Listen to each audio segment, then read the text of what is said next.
Nuwa Media.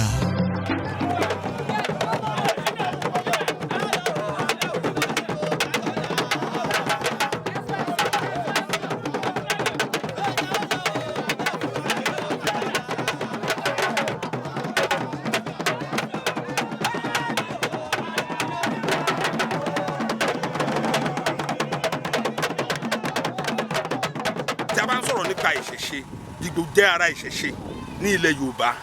Ọdún Jìgbò jẹ́ ọdún pàtàkì ní ilẹ̀ Ìjẹ̀bú. Jìgbò tí a mọ̀ sí Mọ̀lòkun Ògbólú jẹ́ òrìṣà tí àwọn Ìjẹ̀bú máa ń bọ ní ọdọọdún. Ọdún Jìgbò jẹ́ ọdún alálẹ̀ pé ọdún tó wọ́n lè fi ṣeré ni. Òrìṣà aláàánú àti olùpèsè ni àwọn Ìjẹ̀bú gbàgbọ́ pé Jìgbò jẹ́. Wọ́n sì gbàgbọ́ gidi wípé ọrùn ọ̀pẹ ni ó ti rọ̀ wá.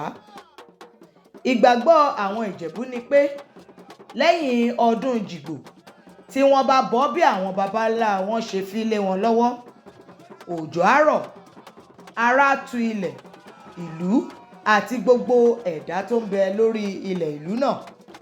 Àwọn èrè oko á jáde, owó á pọ̀ jàǹtìrẹrẹ. Torí pé ọmọ tó bá ṣe kò ní ráhùn owó, a rí jẹ, a rí mu, a rí ná, a rí lò. Tójò bá ti rọ̀, àgbìn kan kó máa jáde, everybody máa jẹun, owó máa wọlú. Kò sẹ́ni tó rí Jìgbò tó ń sá fún. Jìgbò ẹni tó máa ń gbá kẹ̀kẹ́ mọ́ ní Jìgbò kó tẹ̀ sí. Ìwọ́n ti fẹ́ Jìgbò tó ní rí. Ó jẹ́ òòṣà kan tó jẹ́ pé gbogbo tọmọdé tàgbà ló nífẹ̀ẹ́ sí. Tí Jìgbò bá jáde, èrò máa pọ̀ rẹpẹtẹ lẹ́yìn ẹ̀. A máa jó. Jìgbò jẹ́ òrìṣà tó gbáfẹ́ nínú ìmúra àti ìrísí. Yàtọ̀ sí aṣọ aláràǹbarà pẹ̀lú bàtà, ó di dandan fún Jìgbò láti ṣẹ̀ṣọ́ pẹ̀lú ìmọ̀ ọ̀pẹ. Jìgbò mìíràn á máa lo ìmọ̀ dúdú, àwọn mìíràn á sì máa lo funfun. Àti dúdú àti funfun, gbogbo ẹ̀ ló máa ń bu ẹwà kún Jìgbò.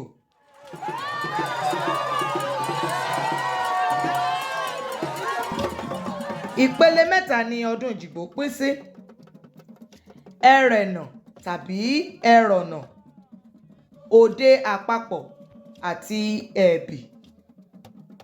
Nínú àkójọpọ̀ fọ́nrán yìí, ẹrẹ̀nà ni a mú wá fún yín. Ní ìlú Ìjẹ̀bú Ifẹ̀ ní Ìṣàpòdò ní agbo Oòduà, níbi tí a ti fẹ́ bẹ̀rẹ̀ ohun tí wọ́n ń pè ní àìtò fún ti ọdún Jìgbò ní ìlú Ìjẹ̀bú Ifẹ̀.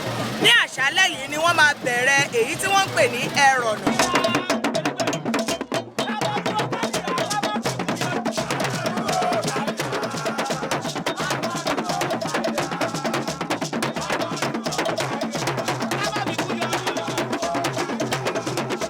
Ní ìlú Ìjẹ̀bú Ifẹ̀ àti Ìkijà Ìjẹ̀bú, bí ọ̀pọ̀lọpọ̀ àwọn ilẹ̀ Ìjẹ̀bú tó kù, ẹrẹ̀nà tàbí ẹrọ̀nà ni wọ́n fi ń ṣíde ọdún Jìgbò.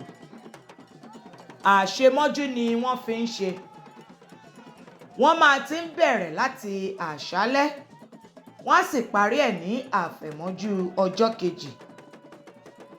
Lẹ́yìn àìtò, gẹ́gẹ́ bí wọ́n ṣe pè é fún wa, olórí Jìgbò ní ìlú Ìjẹ̀bú Ifẹ̀, ìyẹn Ìdàwẹ̀rẹ̀, ṣáájú àwọn Jìgbò ìlú náà pẹ̀lú ìlù, orin àti ijó láti lọ káàkiri ìlú, pàápàá sí ilé àwọn olórí Jìgbò tó ti papòdà, àwọn olóyè Jìgbò àti àwọn olóyè ìlú.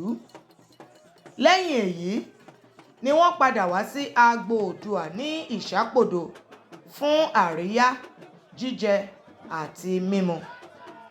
Bí wọ́n ṣe ń ṣe ní Ìjẹ̀bú Ifẹ̀ náà ni wọ́n ṣe ní Ìkijà Ìjẹ̀bú.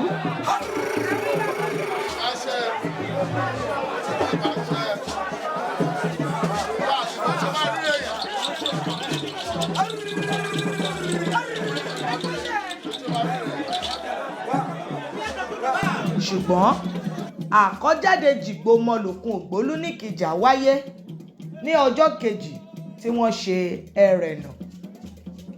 Olóyè Ifágbénga Adélàjà tó jẹ́ olórí àwọn Jìgbò ní ìlú Ìkìjà àti olúwo Òṣùgbó ti ìlú Ìkìjà ni ó ṣáájú àwọn Jìgbò pẹ̀lú ìlù, orin àti ijó.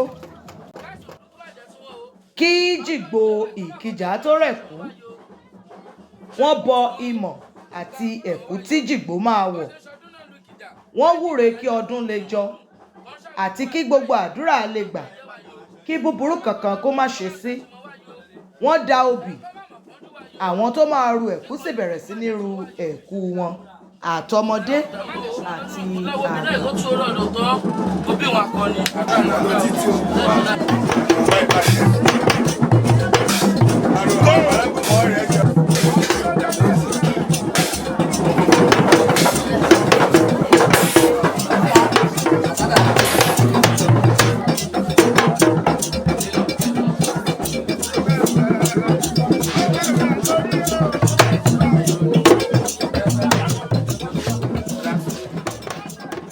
lẹ́yìn èyí ni wọ́n tò jáde láti júbà àti láti kọsẹ̀ kí wọ́n tó bẹ̀rẹ̀ ìwọ́de. Wọ́n tẹ omi, epo àti iyọ̀ mọ́lẹ̀ bí wọ́n ṣe ń jáde fún ìtura, ìrọ̀ra àti adùn.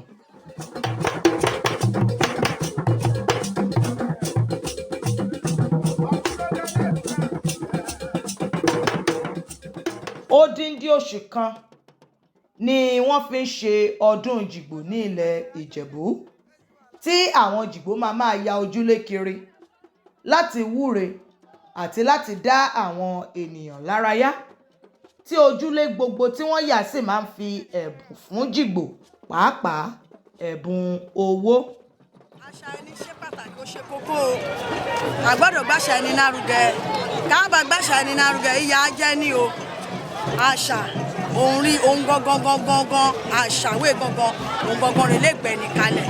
Ẹ̀sìn fọ́ ká má ṣẹ̀ṣẹ̀ ṣe o, ẹ̀sìn fọ́ ká má ṣàṣà o. Àṣà ẹ jẹ́ ká gbé lárugẹ kí kò má bàa jẹ́ ẹni lẹ́yìn ọ̀la.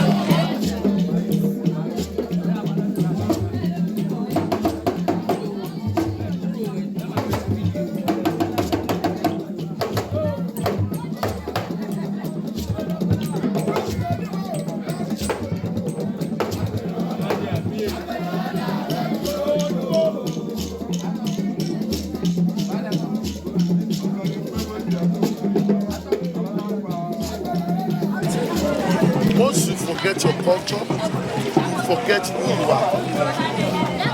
Because you cannot place yourself anywhere.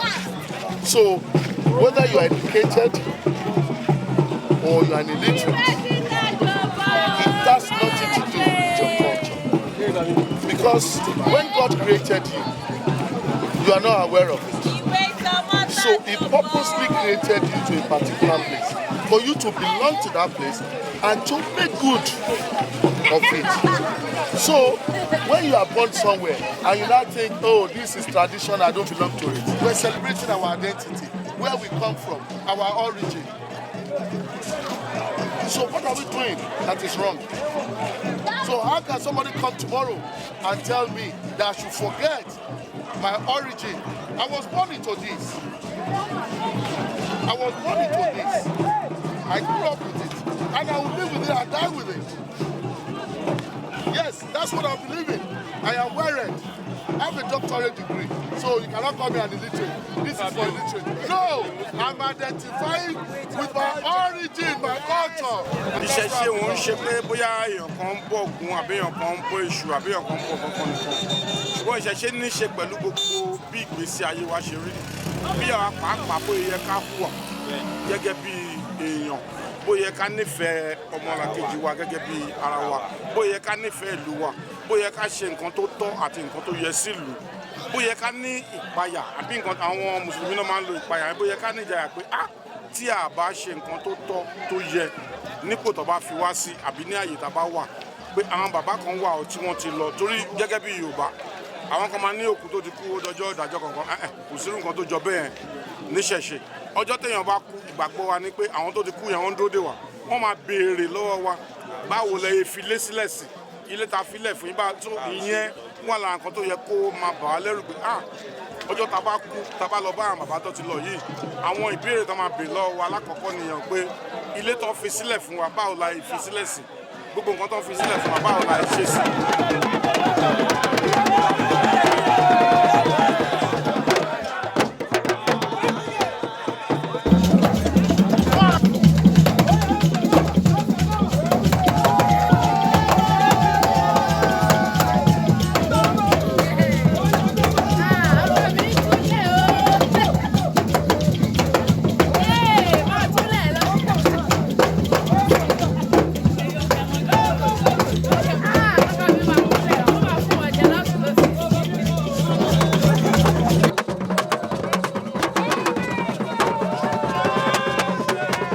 Àkójọpọ̀ àwọn ìpele ọdún Jìgbò tó kù ni a ó máa mú wá fún wa bí a ṣe ń ṣe é.